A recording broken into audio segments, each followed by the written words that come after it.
Hey, what's up, guys? I want to do a book review. Um, I'm still sick. I'm kind of getting better now, but my sleep's been crazy. I'm sleeping most of the day, but it's on and off. I can only sleep like 20 minutes at a time. So right now I should be sleeping, but I'm not. I'm awake now. In between my sleeping and just kind of hanging out, having background noise is killing my head. So no radio, no TV, nothing like that. I'm not watching YouTube videos. I'm not doing anything like that. But I have been reading. And I just finished this book, which I started about 2 or 3 weeks ago, and it is a fantastic book. It's the Encyclopedia of Smoking and Tobacco, written by Arlene B. Hirschfelder. This was published in 1999 by the Oryx Press Publishing Company, and this was an eBay find for me. I spent $9.35 on this, which included shipping. You know, it's a bigger book. Did come media mail, so it wasn't, expensive to ship or anything. I'm not sure exactly how hard it is to find this. This was the only copy on eBay at the time when I was looking for it. You can see this is from the Tinley Park Public Library. As on the ends, and you can see it is marked for reference section in the library and all that stuff. And on the inside cover it says for reference, not to be taken from this library. So hopefully it's not stolen, but either way, it's mine. So anyway, I found this to be an extremely interesting read, and it's strange because it's set up like a regular encyclopedia. All right, you have basically it's broken down to alphabetical order. Okay, as you go through, you'll see some of the different letters. If I can slow down on one of those pages, you'll see that. And let's see. Yeah, what the heck? Just flip through. Here we go. You'll see, like, when you come into a new section, it'll have the letter up top. So it is alphabetical, starts with A, goes to the alphabet. And basically, as it goes to the alphabet, it's just these random titles that have to do with tobacco. It's everything that has to do with tobacco and its history. It's extremely interesting. Let me just go real quick. Like, let's see, we'll start with C. As you flip through, you'll see, I mean, they have important people in the history of tobacco, like CEOs of tobacco companies, different different history about tobacco and all different forms of tobacco too. Everything from smoking it to snorting it to drinking it, everything you can imagine.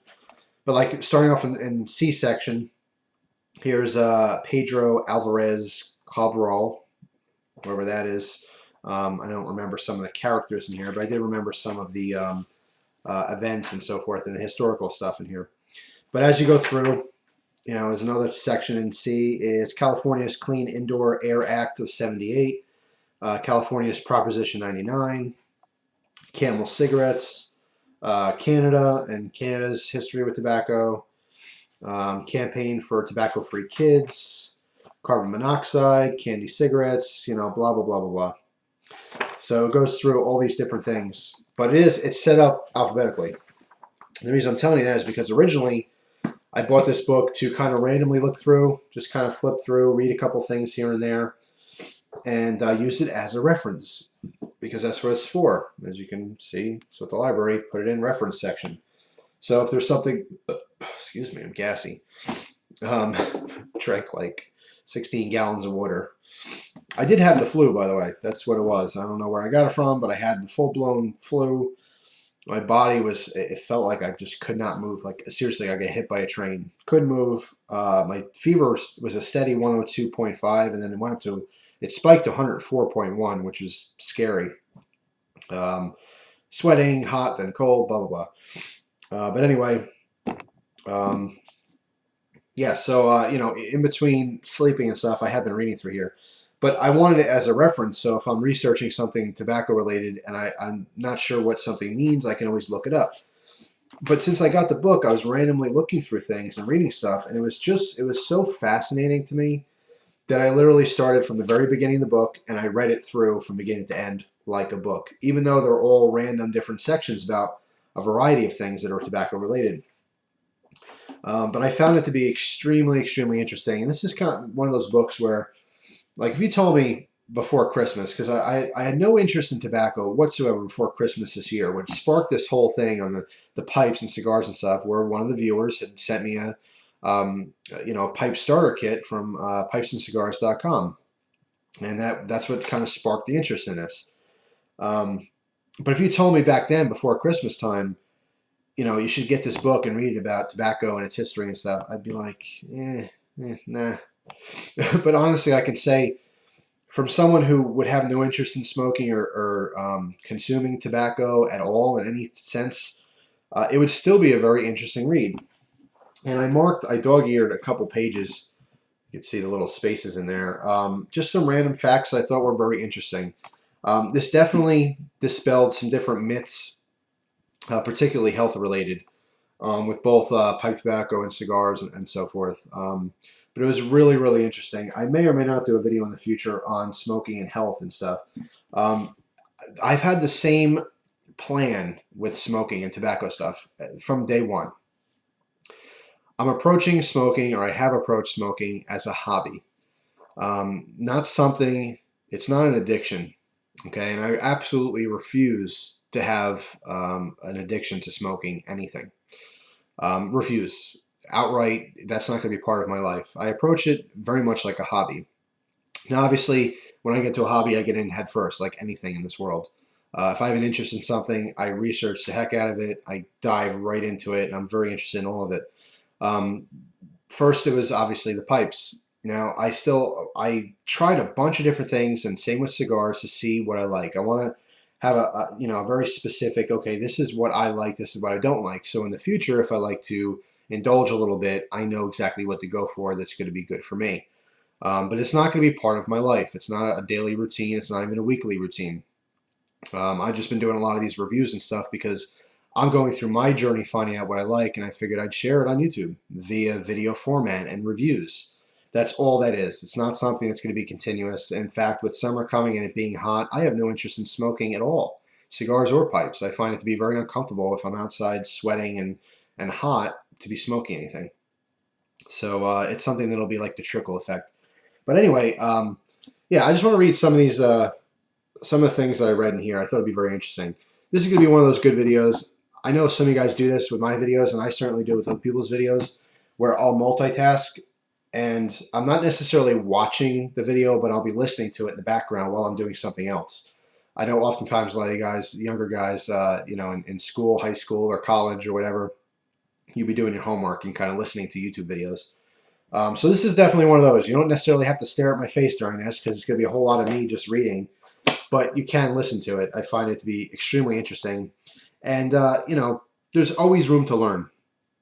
And with any book, something else I want to, make a point of is that just because it's in print and it's in a book does not mean it's a law. It does not mean that if something's written here, it doesn't mean it's absolute, no matter what, true.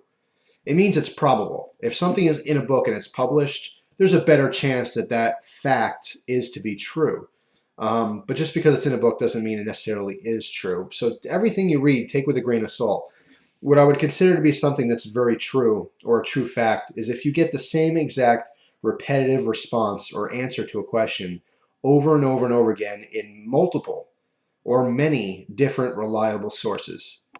So anything I read in this book that say is health related to smoking, I wouldn't take it exactly for fact, but what I would do and what I have been doing is researching other reliable sources to find out if it's a consistent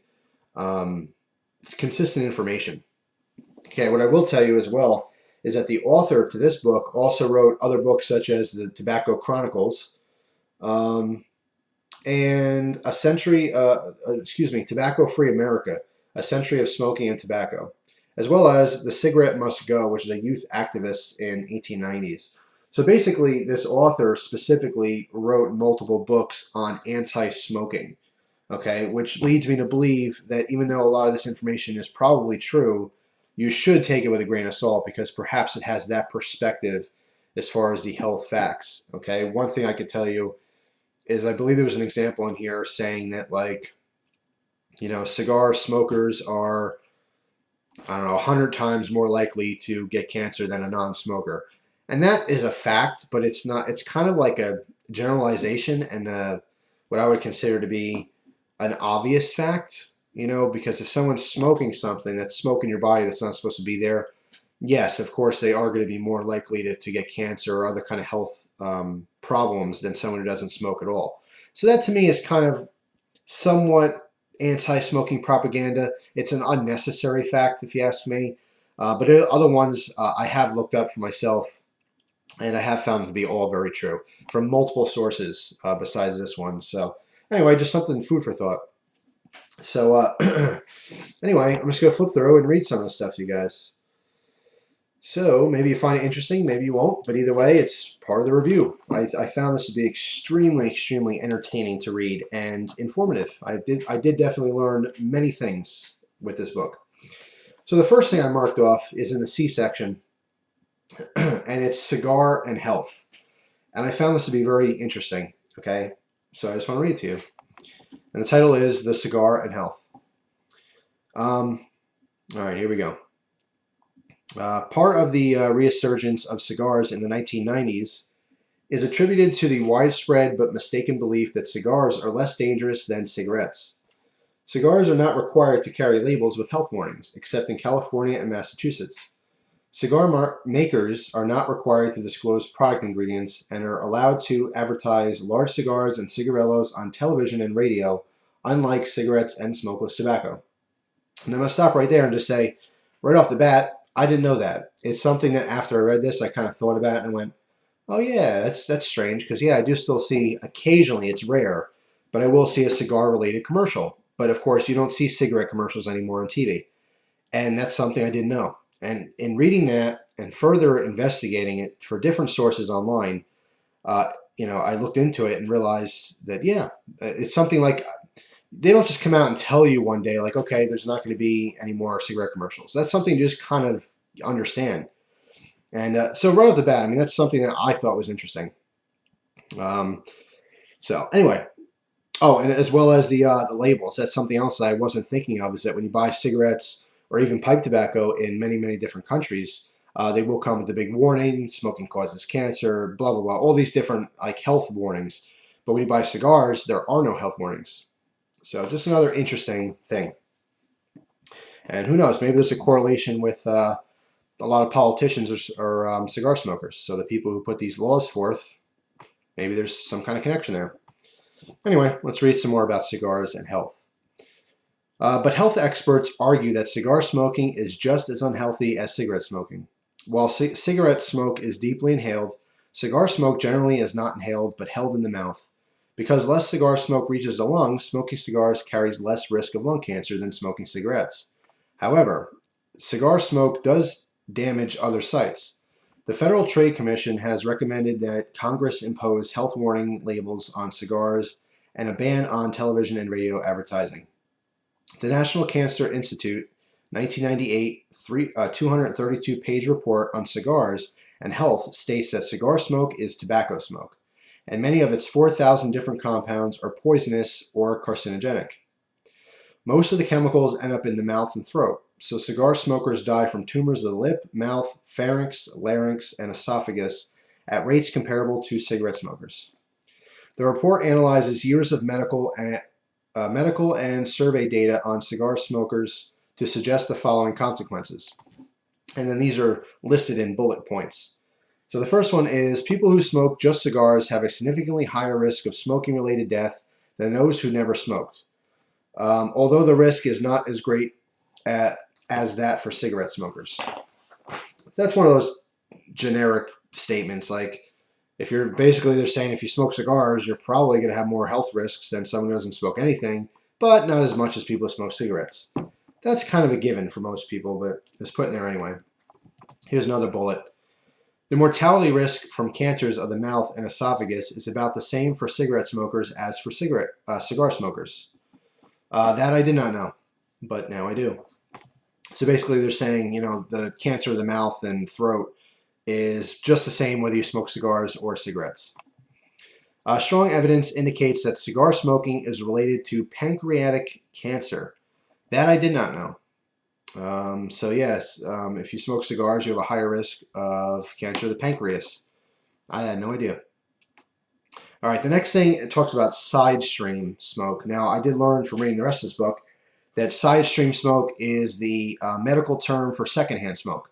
So basically, the smoke you inhale or breathe in involuntarily as someone standing next to a smoker. Okay, so I'm smoking, someone next to me, this is what they're breathing in. Okay, it's called side stream smoke. Side stream smoke from cigars is more dangerous than from cigarettes. Cigar smoke emits 30 times more carbon monoxide, 20 times more ammonia, and as much as 90 times more of the highly carcinogenic nitrosamines specific to tobacco, and up to 10 times more cadmium and methylenitrile, blah, blah, blah, blah, who cares, both cancer-causing agents, both in which are cancer-causing agents. So that I had no idea of. That's something else that I learned that was health-related, was that secondhand smoke from cigars are far worse medically for someone to breathe in than cigarettes, which is very interesting to me because cigar secondhand smoke smells great, whereas to me, cigarette smoke secondhand smells like crap. Um, that was very interesting to me. So when you walk through a room and go, that smells really good. Who's smoking a cigar? That's far worse than you walking to a room and going, ugh, who's smoking a cigarette? I had no idea. Honestly, that was a shock to me. And that's something else I also looked up online, two different websites. I don't know how reliable those websites were, but they both had the same information, that cigar secondhand smoke was a lot worse than cigarettes. All right, let's see. The Kaiser HMO released a large study in the early 1998 that linked cigar smoking and specific cancers. It compared 1,810 cigar smokers with 22,654 non-smoking men. In the study, cigar smokers were twice as likely to develop cancer of the lungs, mouth, and pharynx. So, basically, their research showed if you smoked a cigar, you're twice as likely to get problems than if you don't smoke anything. So, all right, the next section here, which I'll read on because I thought this was interesting too, is the cigar and presidents. And this basically talks about a bunch of different presidents and their relationships with cigars, because over the course of our history, it says there's at least 16 presidents who smoked cigars regularly. So, a couple here. John Adams, the second president, liked fine cigars. James Madison, the fourth president, avidly smoked cigars until his death at 85. His wife Dolly sniffed snuff, and I will have other videos on nasal snuff, which is a extremely finely ground tobacco, which you gently breathe through your nose, and that's how you take it in. Andrew Jackson, the seventh president, and his wife smoked cigars together. Blah, blah, blah. Ulysses S. Grant, the 18th president, was so closely associated with cigars that he is almost always illustrated, photographed, sculpted, or caricatured with one. He smoked at least 10 cigars per day, and on some days as many as 20. When he ran for president on his Republican ticket, the cigar was such a well-known aspect of his person that the 1868 campaign song was a smoking cigar. Talks about a bunch of other presidents, how a couple presidents loved cigars, but they never wanted to be seen in public with smoking cigars because they thought it was a bad image health-wise, which was interesting. Let's see, there's one here, something about them smoking cigars. All right, here we go. William McKinley, the 25th president, did not smoke in public nor permitted himself to be photographed with a cigar. But in private, he was nearly obsessive about smoking. In the White House, one never saw him without a cigar in his mouth, except at meals or while he slept. He smoked his favorite imported Garcias with men in his office. He held an unlit cigar in his mouth when his wife was around, since she did not like the smell of lit smoke. So anyway, the last thing I want to read here real quick was about JFK, which I thought was funny. John Kennedy, the 35th president, liked cigars as a young man. He smoked the thin, petite Corona size. In 1962, Kennedy signed the trade embargo that banned Cuban cigars from the United States. And yes, that's something else that's in this book, is about the embargo with Cuba. Basically, in 1962, we completely cut ourselves off with Cuba as far as goods go. All right, so this is something I may have a specific video on. I'm not sure yet, but the Cuban cigars. Cuban cigars are illegal to own, transport, smoke, sell, buy in the US. Okay, that's still true today. It's not just Cuban cigars, it's anything that's made in Cuba. It could be a coffee table. But obviously, the Cuban cigar is the most known Cuban product because they're world renowned to be the best cigars in the world. So the thing is, yes, it's technically illegal to buy or possess Cuban cigars in America, but it's one of these things right now where unless you're doing it on a mass scale, it's kind of like jaywalking. It's illegal, but not a lot of people care about it. Like I said, unless you're doing like hundreds of cigars or importing a bunch, no one really cares. It's just a technicality. It's kind of like the Switchblade Act. Automatic knives are illegal in a lot of places, but a law is only as good as the people who enforce it, and sometimes the enforcement is not very strong. This is one of those things. However, it's still technically illegal. It's just one of those things. But it's not because of the cigars themselves. There's a lot of rumors and a lot of misunderstanding of the embargo and why Cubans are illegal. A lot of people think that Cubans have some kind of drugs in them, or so. I've heard everything about Cuban cigars, but it's just because of the relationship between the United States and Cuba and Fidel Castro and all that crap. But anyway, yeah, in 1962, Kennedy signed the trade embargo that banned Cuban cigars from the United States. Before he did, he told Pierre Salinger, his cigar-smoking press secretary, that he needed about 1,000 cigars. Salinger rounded up 1,100. The president told him, "Now that I have enough cigars to last a while, I can sign this thing." And that was a true quote. Is that yes, because he liked his cigars, he liked his Cubans as well. And knowing that he was basically going to sign a ban for Cuban products, that he said, "Hey, you know what? Why don't you go buy me 1,000 of these things before they're illegal?" I thought that was pretty funny. That's enough about presidents and cigars. All right, let's go to the next thing that I bookmarked here. All right, the cigar shape and size. I thought this was interesting because this is something that I kind of knew some about, but not fully. And this is basically, it explains how cigars get the names, the sizes and the shapes and so forth. It all has a history. The difference between like a Robusto and what is a 4x52 mean, stuff like that. This I kind of had an understanding, like I understood the sizes and how the bigger the number, the bigger the width of the cigars, but I didn't know the details of it, and this explained it perfectly for me. So I found this to be extremely interesting, and I wanted to share with you guys, just in case you didn't know. All right, cigar size and shape. In English, two words are required to describe cigars, both size, which is the girth of the cigar and its length, and shape. In Spanish, the word vitola covers both size and shape.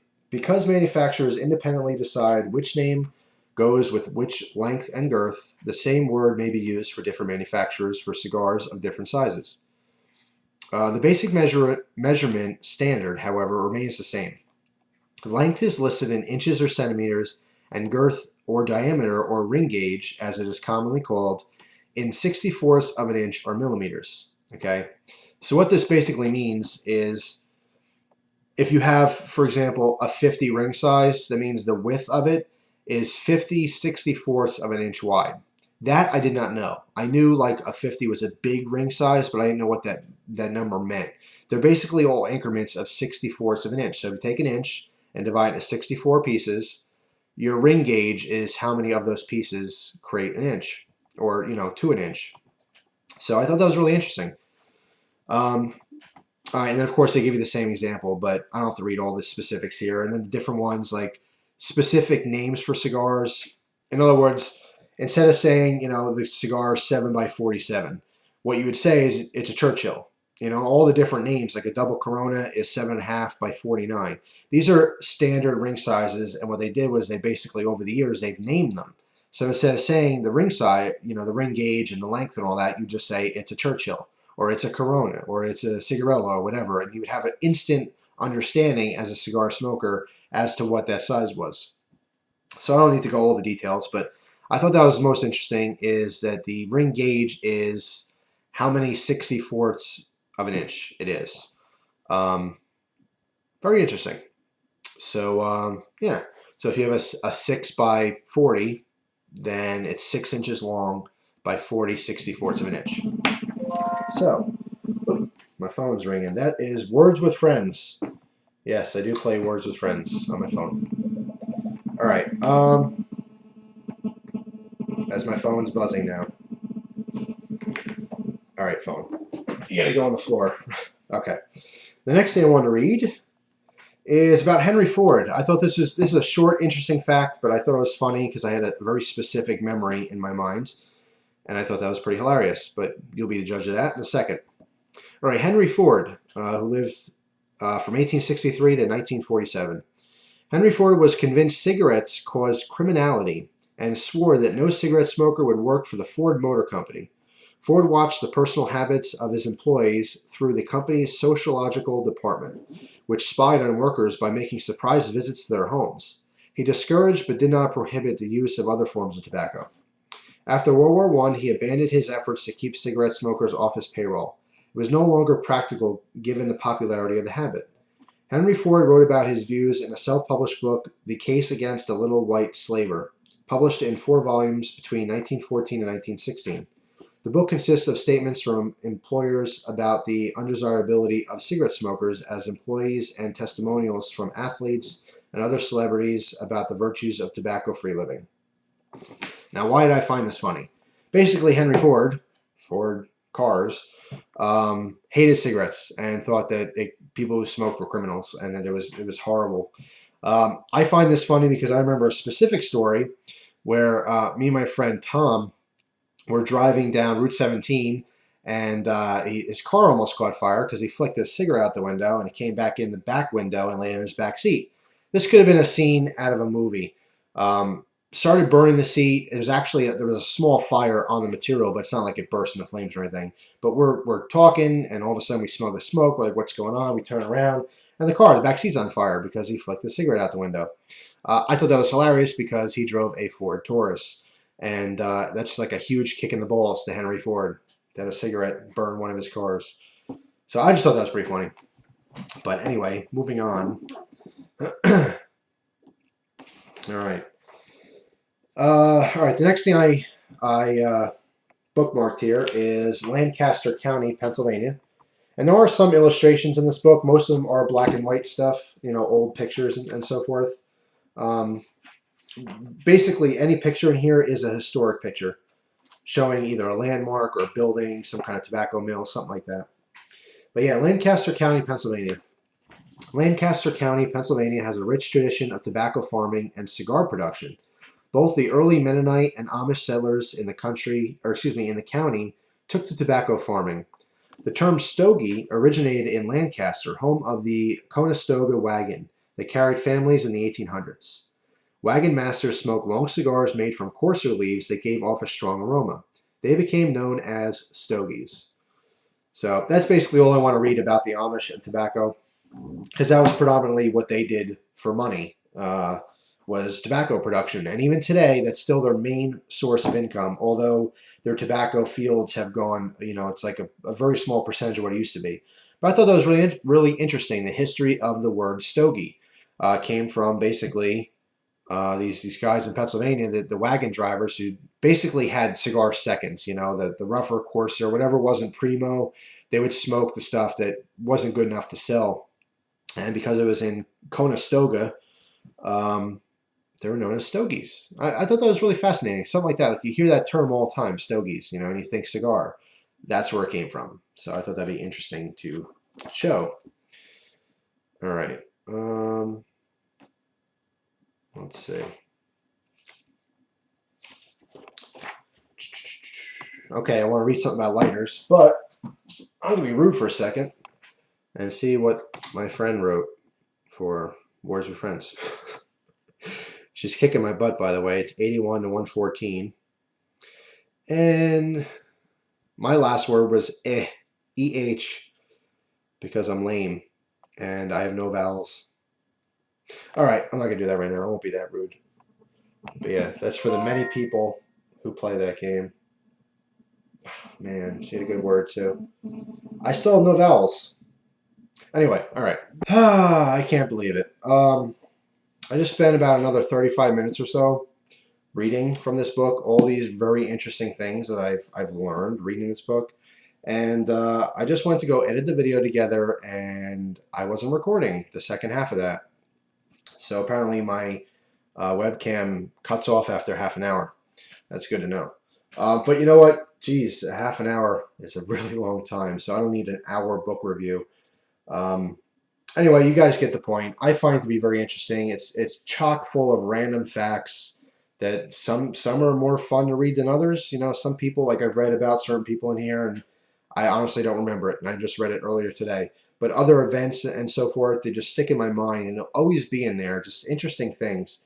If you're ever to do a report on smoking or tobacco in the U.S. or worldwide anywhere, this is the reference book. This is the book to reference and to to give your sources of information from.